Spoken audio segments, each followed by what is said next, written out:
Այսօր Հայաստանի կենտրոնական ընտրական հանձնաժողովն իր հերթական նիստում Ազգային ժողովի պատգամավոր գրանցեց Արագած Ախոյանին։ Ասենք, որ գրանցման գործընթացը կարճ տևեց, կենտրոնական ընտրական հանձնաժողովի բոլոր 7 անդամներն էլ կողմ քվեարկեցին Ախոյանի գրանցմանը, իսկ ինքը Արագած Ախոյանը ներկա չէր նիստին։ Հանձնաժողովի քարտուղար Աբրահամ Բաղչագուլյանը նախ ներկայացրեց որոշման նախագիծը, թե հիմք ընդունելով Ազգային ժողովի դեկտեմբերի 10-ի թիվ 23 արձանագրությունը Արևիկ Պետրոսյանի պատգամավորական լիազորությունները դադարած համարելու մասին եւ այն, որ Բարգավաճ Հայաստան կուսակցության ընտրական ցուցակում ընդգրկված Գուժ Մանուկյանը, Արթուր Թամազյանը, Հայրապետ Հայրապետյանը եւ Սերգեյ Բագրատյանը ինքնաբացարկի մասին դիմումներ են ներկայացրել, առաջարկվում է որոշել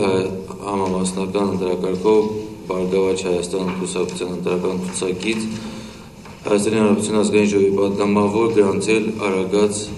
Անդրուշի Ախոյանին։ Ցուցակի հաջորդ համարում ընդգրկված քաղաքացուն շնորհակալություն։ ԿԸՀ նախագահ Գարեգին Նազարյանն էլ նախագիծը դրեց քվեարկության։ Խնդրում քվեարկել կողմ։ Շնորհակալություն կողմ 7-0 ձեռնպա 0 որոշում ընդունված են հանձնաժողովի շնորհավորում եմ պարոն Ախոյանին Հայաստանի ազգային ժողովի պատգամավոր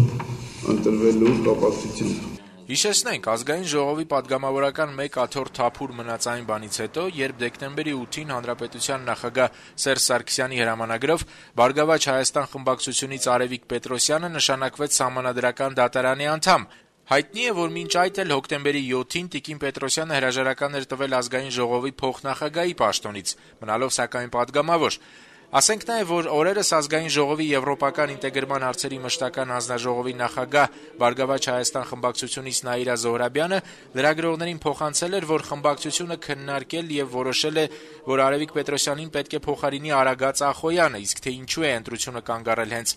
Ախոյանի վրա, երբ ԲՀԿ նախընտրական ցուցակում նրանից առաջ կան այլ անուններ, Նաիրա Զոհրաբյանը պատասխանել էր, թե դա համատեղ որոշման արդյունք է։